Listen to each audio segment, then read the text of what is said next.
欢迎收听教会牧养关怀，我是李牧师。在我们的服事旅程中，总会触碰到人心中最柔软，也最痛苦的那个角落。大家好，我是王老师。是啊，特别是当一些心理学的名词变成生活中的标签时，哇，那种冲击力是很强的。王老师，这正是我们今天想探讨的主题。最近有一位我关怀很久的弟兄来找我，脸上满是疲惫和困惑。他正在经历一段很艰难的关系结束，而他的前妻不断的指责他，说他是 NPD， 也就是自恋型人格障碍。NPD， 这个词现在几乎被用来形容所有稍微自我一点的人了。没错，对。但当他出现在亲密关系的指控中，那个杀伤力是巨大的。是。这位弟兄是怎么说的？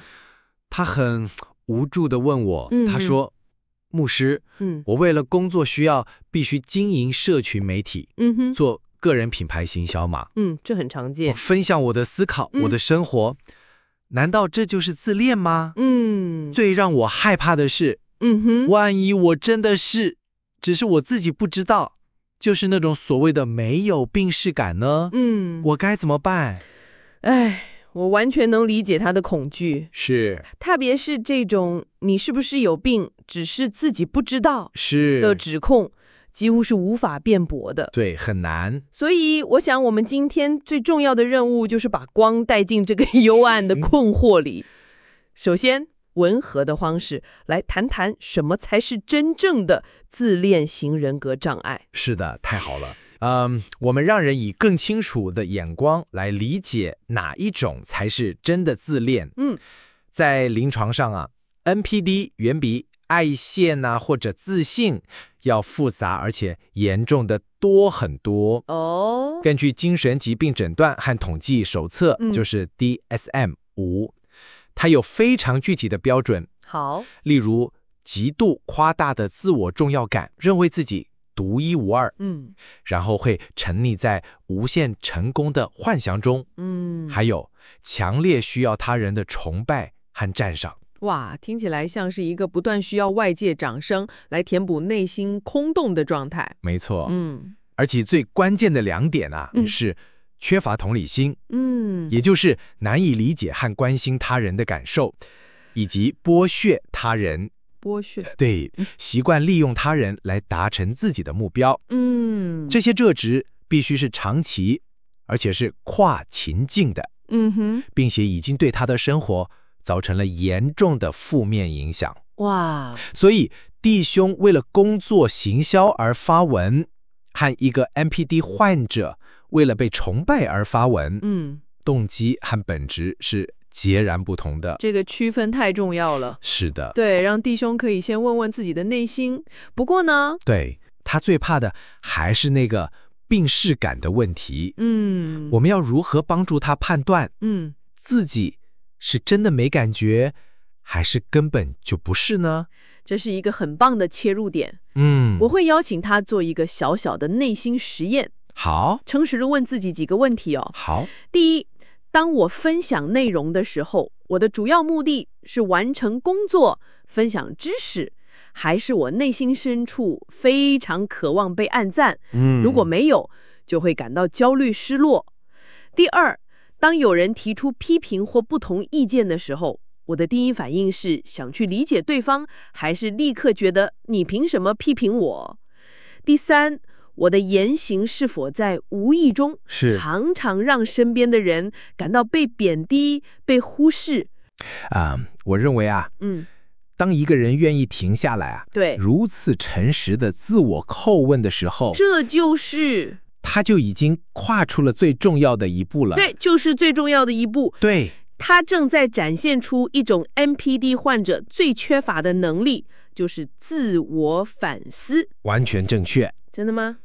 他对自身状态的担忧和困惑，本身就是有病耻感的最佳证明。哇！一个典型的 NPD 患者，他会认为问题100%出在别人身上，是他们是完美的受害者，这对为那位弟兄来说，会是一个极大的释放，是的，指责我们更多的心灵一致。好，接下来我们要触碰一个更深层，也更微妙的心理互动。王老师，您在资料中提到一个现象，就是有 NPD 倾向的人，反而最常指责别人是 NPD。这背后的机制是什么？是的，这是一个非常重要的概念，是叫做投射 （projection）。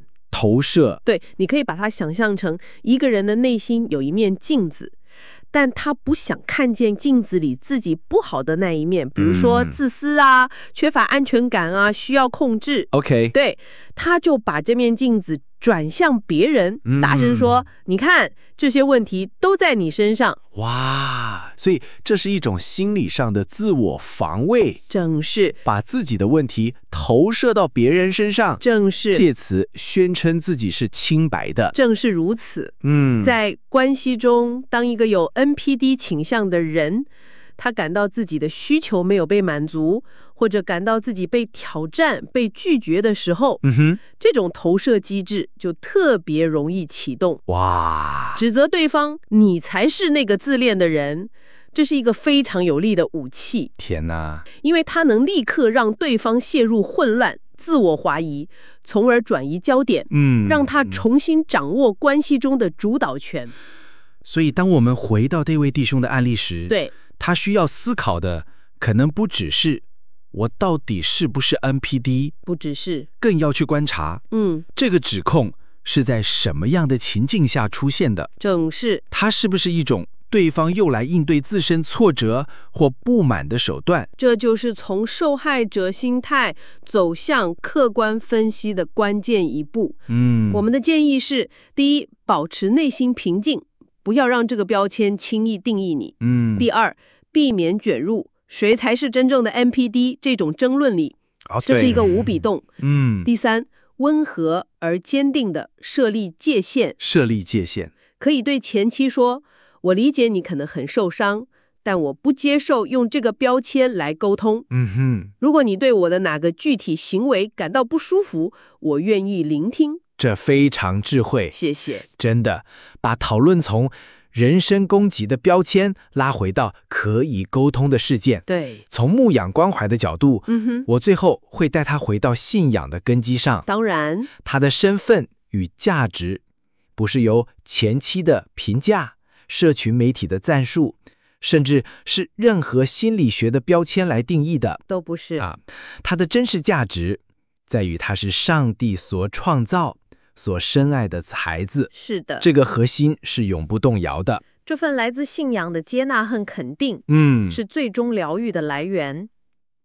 在节目的最后，我们想留一个问题给大家思考。好，生活的问题吧。谁是我们对于这个现代社会中的自恋的问题？想一想哦，就是到底在我们的关系里面，我们该如何有智慧地区分哪一些是出于爱的真诚提醒，哪一些是有带着操控意味的指责？当我们感觉被标签、被误解而受伤的时候，我们又该如何回到上帝无条件的爱里，去重新找回自己真实的价值？愿我们都能在爱里活得更自由、更真实。下次再会。